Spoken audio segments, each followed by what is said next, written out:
Wait a minute, I hear something. Dr. Bluebear! Dr. Bluebear, Blueberry News! Dr. Bluebear! Dr. Bluebear, yeah!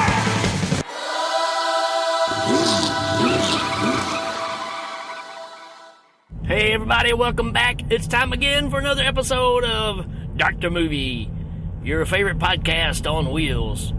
It's on double wheels if you're listening in a car while driving, while I'm recording while driving. Who knows? We may have our own 18-wheeler of a podcast happening right before our eyes or ears. However you want to put it. If you're new to the show, I just kind of do whatever. I watch a lot of stuff, mainly horror stuff, but I don't know. We do a lot of ventures here. And a lot of listener requests, so if you want to request something that you would like to hear me talk about, that you can yell back at your listening device and say, nope, you're absolutely wrong, Rick. That's not right. Go ahead and do it. Let's do it. Let's do it. Let's do it. Right? Got to finally check out Megan from, it says 2022, and wanted to share my thoughts on it. And, the first time you see images, anything like that around this movie, you can't help but think of Chucky, right? Because the story is still very Chucky-like. And I think for that reason alone, I kind of just backed off and didn't see it for a while, because I saw the Chucky remake, and kind of the same concept, using artificial intelligence, to create your new best friend, right? And obviously things go terribly wrong, just like Child's Play. Or you could say just like Deadly Friend, to some degree. Deadly Friend I need to cover. What a wacko movie. But yeah, so finally got a chance to sit down and check this one out. And here's what I think about it. But before I talk about that, let's talk about everything else. This is a, like I said, 2022 flick, horror sci-fi. And our synopsis, I wanted to say too that it's directed by Gerard Johnstone. That's hard to say fast. New Zealand director. I do know that because he did Housebound, which I really liked. So that was another thing made me go, okay, I need to give this a chance because I really did like Housebound. So let's look at what this says here. It says, Megan is a marvel of artificial intelligence. Didn't know that. Good thing I predicted the future when I said that a while ago. A lifelike doll that is programmed to be a child's greatest companion. I said best friend. Kind of missed that part. And a parent's greatest ally. Designed by Gemma, a brilliant roboticist, yeah. I'm guessing that's a new word that I didn't know. A roboticist. Hey, Doc, I need you to look at my hand. I got this roboticist going on. Yeah. Megan can listen, watch, and learn and play the role of friend and teacher, playmate, and protector. This has got a lot of stuff in it. But yeah, it should just say ... things go wrong, right? Not wrong, right, but wrong, right? And so there you go. So that's kind of our story. We're sticking to it. As far as our cast, nothing real noteworthy here. Amy Donald is the young girl who loses her parents. I think that's right. And let me make sure. And I am wrong. I should have looked at that before I started here. Amy Donald there's two people that say they play Megan on here, right? I think one's the voice, one's the actual crazy robotic dancing person from the Roboticists. We got Allison Williams that's playing our roboticist, Gemma, right? Known for Get Out, I believe. She was in that. And who else we got? Violet McGraw. All right, Violet is the little girl who the story is kind of based around, kind of who we follow. everybody else is expendable. That's kind of how these stories work, right? But yeah, we've got a young lady, Gemma, who is a roboticist for a company called Funky. How can you not like that, right? And she's building these little Furby type characters that have kind of hit a big spot. But the competition have found out how to build them cheaper.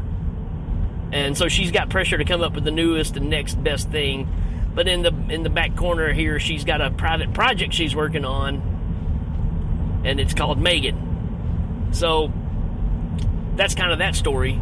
The other story is her estranged sister, well, not estranged, her sister and husband and their daughter are going on a ski trip, and they get lost on the road. They can't see, and basically a big snow truck hits them, kills them. It's like if you took well, you've seen movies that have the car crash. It has a very The Changeling kind of feel to it as far as the wreck. Different perspective, obviously, but it has that kind of feel to it, right? So the little girl is now orphaned, and her aunt Gemma decides to take over, right? And it's not going well. The little girl is obviously upset with everything that's happened, and there's a disconnect because Gemma's never had a daughter or kids. Even though she builds toys for kids, she's not really good at that kid relationship thing, right? And she does a prototype of Megan, and it starts malfunctioning, and she gets inspired by her niece, Katie, to finish it and help in this bad situation, right? So that's kind of how the Megan gets made. And let's just be honest, it's freaky. And it's supposed to be, right? I mean, it's kind of the whole point, right? But the little girl gets totally attached to her because she'll, Megan will play with her and listen to her, but she becomes Mother Bear, right? Anybody that even attempts to hurt Katie's feelings or anything like that, she's gonna nip it in the bud. And so you do get the Chucky feels here, but instead of it being a revenge thing, it's a I'm taking care of this problem type thing. Very, very, very thought out processes, right? And I have to say, she gets pretty creative, right? If you haven't seen this, there's some scenes that you're like, wow.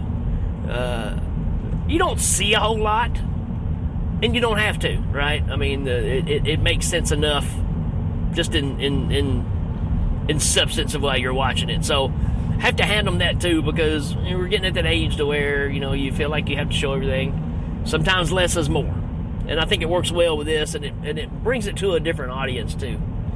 But this is the age-old story of creating technology that eventually decides it doesn't need you anymore. It's no different than Skynet or anything else, a la Chucky remake story.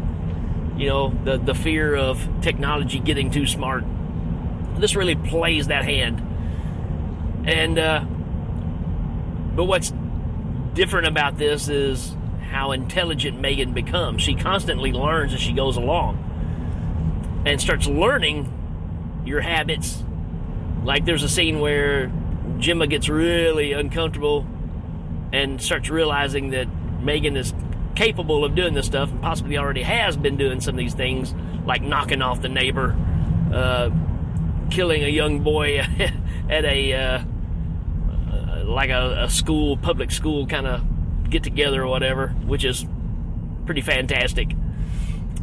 So you're getting all that stuff, and there's a scene where she pulls up this it's almost like a stylist pen, holds it up to get Megan to focus on it, and then she reaches up and taps a button on the back of her neck that shuts her down. Oh, she learns from that point on, every time she sees that pen, that she's got to keep that from happening. So it gets to where Megan can turn herself on, turn herself off,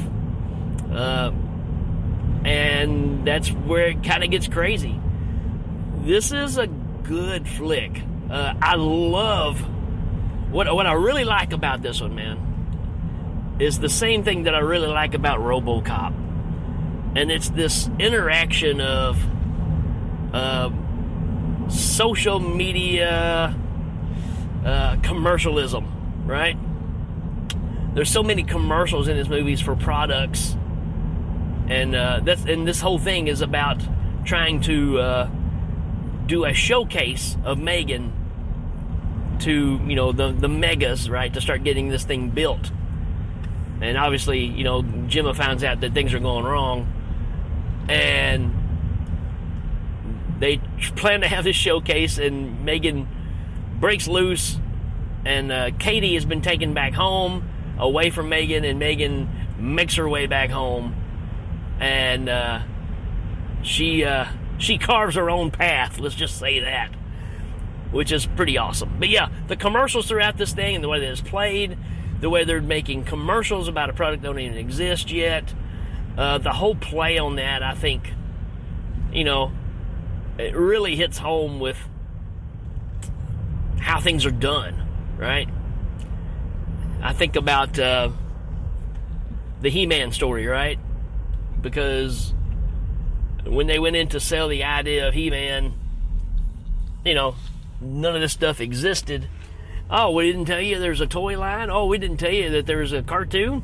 Oh, we didn't tell you there's these comic books that we send out? None of it existed, right? They just made up a bunch of stuff on the spot to sell it. And didn't even know if the product's going to be any good or not. They just, you know, they did a blind buy. Again, the 80s were a magical time because somebody greenlit all the stuff that we got, right? So that's what I like about this. It really gives you that feel of those commercials that were in RoboCop 1 and 2. And it playfully has fun with that stuff while still delivering that message of, you know, be careful what you're working with because it can turn its back on you. This is a solid flick. You know, it's that thing again, though, where you kind of go, I've already seen this. And you have. But this is done really well. I feel like I say that every time I'm covering one of these new movies. You know, I've already seen it. And that's part of the reason why I don't watch a lot of new movies, because I feel like I've already seen all these, right? Just give it a little twist, right? A little different buff of the polish. And, but I have to say, I enjoyed this one. And I think you will too. I give this a 4 out of 5. I could definitely watch this again and enjoy it. And I'll probably pick up a lot more things. There is a kind of foreshadowing thing that happens, but there's a prototype robot that Gemma built first. And that kind of comes into play. But she even breaks out like the power gloves for that one, man, to make it operate. And you're like, all right, we're going old school. So you kind of get the end of Aliens type kind of fight, but you know, between the alien and the walking robot forklift. You kind of get a taste of that in this movie as well, if that entices you any at all. Good flick. I don't know that I necessarily call this a horror flick, but I guess it's got enough suspense. I'd probably made it more of a suspense movie than I would have a horror flick, but that's just me. Anyways, it's a good flick. You need to check it out. And that's all I got on this one. If you've got any ideas or opinions on this one and you think I'm wrong, you think it's the best movie ever made, hey, let me know. If you didn't like it that much, you can let me know that too. It just kind of hit a sweet spot for me where I was like, okay, even though I felt like I've seen this a bunch of times, I'm still sold, because there's something so intriguing about the Megan character, the likeness of, I guess because we're starting to see more and more of that as we go along, which again, it's tying into those things that we're starting to see in real life.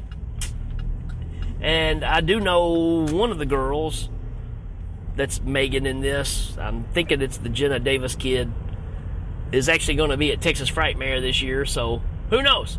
I may get to see the real Megan. That'd be kind of cool. Alright, folks, that's all I got on this one. We will check you later. Dr. Looper! Dr.